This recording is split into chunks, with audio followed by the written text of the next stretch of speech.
Hi! Ako ulit 'to. So, feeling ko hindi malungkot enough yung una kong sinuggest na song. Kasi nandito ka ulit, eh. Anyway, if hindi yun enough, marami pa akong song for you guys. Ako nga pala si RC Cola, hindi Coke, at mas lalong hindi Pepsi.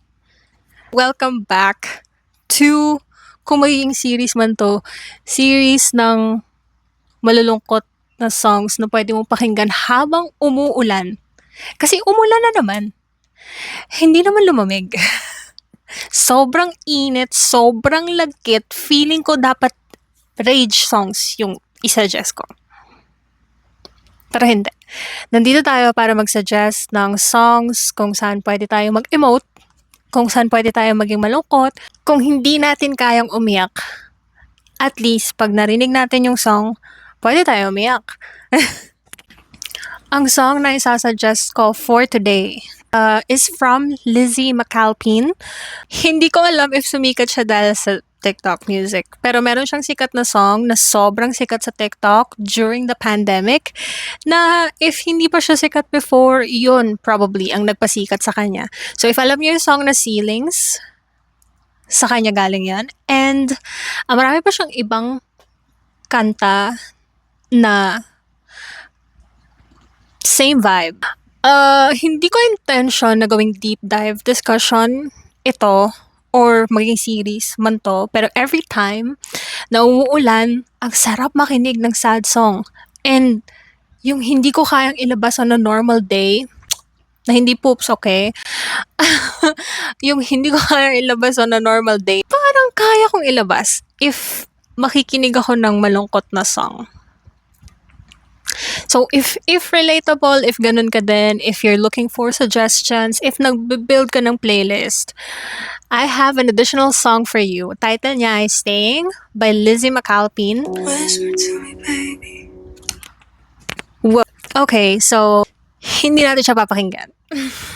Ang gagawin natin ay magkakaroon ng deep dive, discussion, analyzation ng lyrics niya para ma-feel mo yung lungkot. Kasi ang daming songs ha, in my opinion, especially mga sad bops, super daming songs na super hype yung vibe, pero napakalungkot. And hindi ito yun.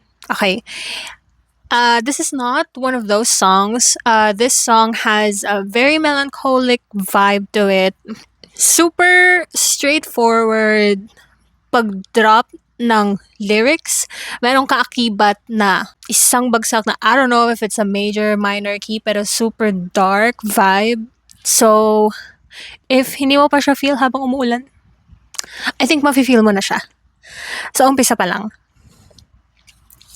Okay, so babasahin ko kayo ng lyrics. The first verse.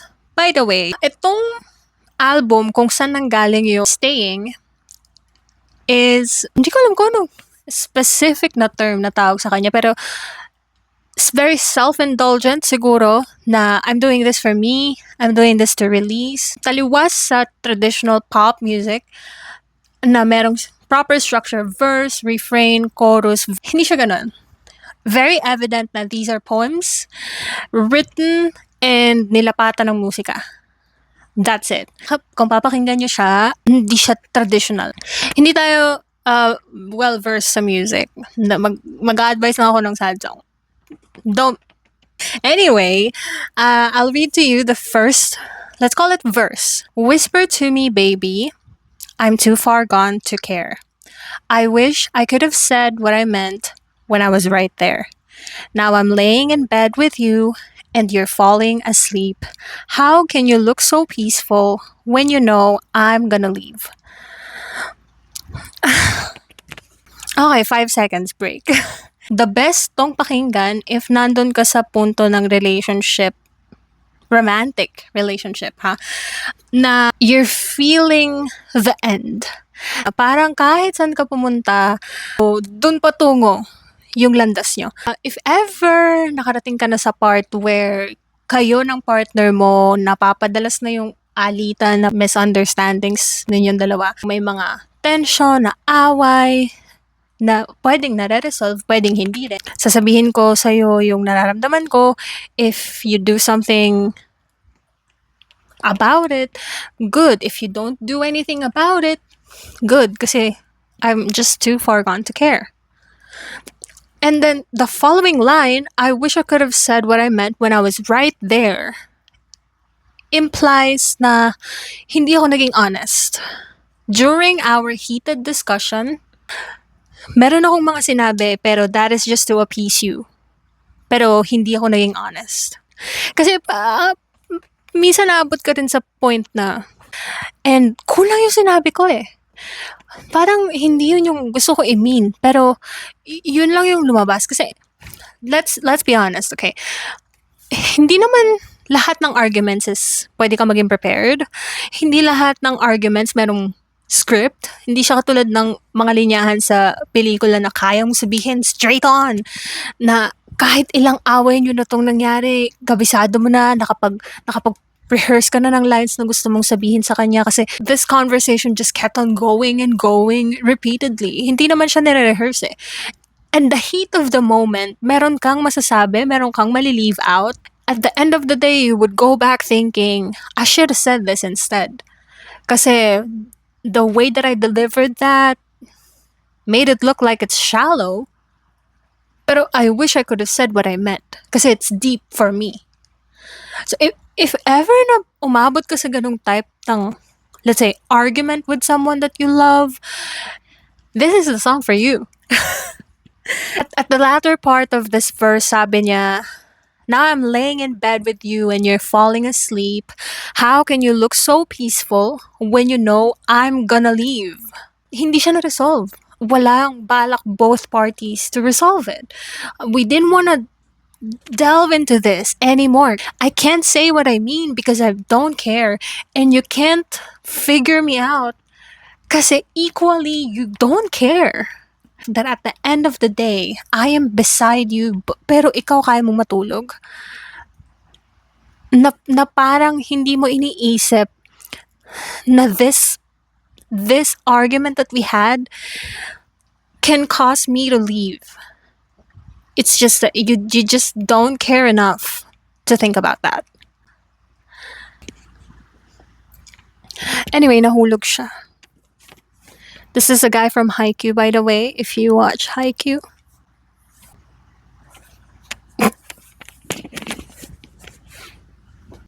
Okay, going back to the topic at hand. Following verse.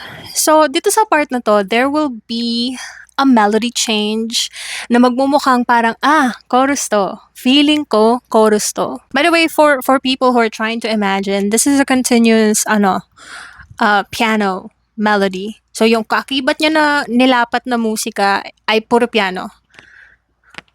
So, kahit dito sa part na to, kahit na magkakaroon ng melody shift, piano pa rin yung tumutugtog. I'm not sure if sinabayan siya ng strings for emotional impact, pero kasi, madalas ko kasi pinapakinggan yung live version. So, I can't tell. Kasi sa live version, may mga strings. I forgot the original. Okay, so this verse says, what happens when you love me dry? I give myself to help you get by. I keep on lying and sweating at night. Hold me until someone sends me a sign. Shucks. Wala ako sa ganitong point ng relationship, pero ang sakit eh! Sinong nanakit sa'yo? Alam niyo ba yung feeling when you're being loved dryly or you're loving dryly? Kasi personally, I can't really tell. Hindi ko alam if umabot na ako sa ganung point ng life. Perception ko for this is loving dryly could mean na parang you're just loving someone for the heck of it. I'm here kasi role ko yun sa buhay mo. But it doesn't mean that I want to be here. That just made it hurt 1,000 times more. And then yung following line is, I give myself to help you get by. To me, this is kind of implying na there is some physical intercourse going on. Pero dahil na-mention yung loving someone dryly, could mean na parang, yes, we're still doing activities involving the relationship, pero it doesn't mean that we mean it. No? Kasi maraming relationships na they're still doing the thing. They go out on dates. They embrace, they kiss, pero the feeling is just not there. And it's so easy to notice na this is not the love that was promised initially. So when I say na I'm being loved dryly, could mean this. Tas sobrang sakit pa, no? Kasi I guess in a female perspective, hahayaan natin na gamitin tayo for pleasure. Kasi iniisip natin na at the end of the day, that's what's gonna make him choose me.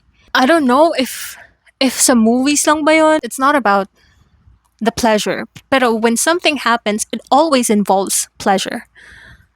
Iisipin natin syempre na what will make my man stay. Our makeup session is to do the thing. So the song, the lyrics imply na I'm gonna let you use me. If that's going to help make you want me to be here. Gets? Shucks. Sakit pati. I keep on lying and sweating at night. Hold me until someone sends me a sign. So, at the end of the day, ikaw din nandun ka, nagmumuni-muni ka dun. Thinking back on everything that unfolded. You're going to overthink it. Na, is this enough? Did I give you enough? Pwede rin nag-i-imply siya na sweating because you just gave yourself to do the thing. Pwede rin namang you're sweating kasi you're overthinking things. Papagod ka, na mental exercise ka so pinagpapawisan ka. That could mean a lot of things. Pero gets nyo, super yung lyricism niya and yung poetry niya is just so confusing minsan. Kasi it could imply so many other things aside from the actual point. Pero at the same time, super direct ka rin. Kaya ang ganda kasi if ipaparinig ko siya, especially for people na hindi siya kilala, super dali niya maintindihan. Na just one click, hindi tumunog. And just one click, gets ko. Yan nga yung point niya. Pero if you think about it on a deeper level, it could also mean something else. So, yun yung maganda sa kanya. I just wish we imagine, right? So if ito yung type na pinagdadaanan mo right now, super daming songs, especially sa older album niya, since it signifies growth, signifies changes na ako pa rin to but on a completely different level. So if you guys have time, I would highly suggest listening to her songs. So we go straight to the last part of the song. So I'm not gonna call this a verse, siguro. Katono siya nung unang verse, pero at some point katono din siya nung second, I think. So, ang last verse niya goes like, maybe I would be okay if I let this go forever, send it into space, and watch the planets turn. Maybe I will someday let this go forever, hold me until I find a nerve. That sounded so simple, pero let's get into it, okay? After everything that we have discovered throughout the song, bibigyan ka niya ng isang linyahan na maybe I would be okay. If nakarating ka na dito sa point na to ng any relationship, you have come to terms na wala, ganito na lang din talaga eh. So, I mean, the choices are, I'm gonna have to let you go or I'm gonna have to let this go. That is so perfect. Oh my God, my brain. You just value this person so much. Kaya, yung unang line is, I would be okay with this. This whole setup, this whole argument thing, this whole makakatulog ka, ako hindi. Dahil sa kakaisip dito sa away na to na hindi natin mapagkasunduan and you just don't care to fix it and I don't care to make it right as well. Pero maybe I'll be okay. Time will do the healing for me. Shucks, natameme ako dun ah. So you can keep on wounding me. Kasi time will heal me anyway. Oh my God! Ang sakit. Hindi ko alam kung masakit yung lyrics o masakit yung naisip ko. Pero either way, I have come to terms with it. I have come to the realization that this is something that I still want to have, despite everything else. And following that, sabi niya, send it into space and watch the planets turn. And this is like saying na pagpapasuggest ko na lang. Para akong lalagay ng sulat sa bote tapos papaanod ko. But except this time, papaanorin ko siya sa space. And let the planets turn, let the time go. Let the time do the healing for me. Kasi I'm gonna settle. Pero, the good thing about this is that yung final lines niya, the last two lines, said, maybe I will someday let this go forever. Hold me until I find the nerve. This is where things get confusing. Kasi 'di ba, sabi niya maybe I would be okay nung una. Pero nung pangalawa, ang sabi niya someday matututunan din kitang i-let go. Kasi same phrase yung ginamit. Except this time sinabi niya someday. So what made me think na iba yung mini-mean niya dito is yung final line, hold me until I find the nerve. Next time, kaya na kita pakawalan. Pero for the meantime, hayaan mong hawakan kita at hawakan mo rin ako up until I find the audacity. Like, oh, you got the nerve, huh? You got the guts. Kailangan ko lang yung final push to go through that type of pain. This is already an existing type of pain, but that is a completely different type of pain that I have to go through. But I'm going through it anyway. I just need to find the guts to do this. Which makes it such a beautiful song. Final verdict is on you. If this is hurtful enough, I think it's painful enough para magwalling ako. Kasi masakit habang umuulan. Anyway, yeah, that's the song. Also, a side note, by the way, the way that she sang Nerve, medyo elongated, medyo prolonged. My emphasis, parang yun yung highlight. I'm only staying here because I don't have the guts to leave. Alam mo, ang sakit. Kasi super simple nitong song pero this can happen to anyone, to you, to me, to everyone else. So, I mean, not dropping some lore, but it already has happened to me. That can be a topic for a different discussion, pero I hope you guys enjoy? Question mark? Kung ano man tong shinare ko, I'm happy to add more. I know medyo mentally tolling siya to discuss something as sad as this. Pero I also know na, well, mga anak tayo ni Nikki. There is just so many Nikki albums that we can listen to and relate. There's so many other artists who can give us something like she does. So we have Lizzie, we have Conan Gray. I'm also looking forward kung ano i-release ni Olivia Rodrigo. I'm also looking forward to Ariana's release. Hopefully, sad bops. I'll keep on giving emotional, melancholic tunes as much as I can. No promises though. I hope you like it. If need nyo pa, I'll make more. Siguro this will turn into a series kasi I love sad songs. And hindi ko alam kung up until when. I'm not gonna call it episodes. I'm just gonna call them videos. Super boring. As soon as umulan, which is nangyari kanina, and napakainit. Napakainit pa din. So, as long as umulan, and as long as may maisip ako na song that fits the vibe, I'm happy to share. And if you also have something to share, na baka hindi ko pa kasi naririnig, hindi naman ako, I'm not enclosing myself into a box, I'm happy to hear from you. Kung meron man. Yun lang. Thank you.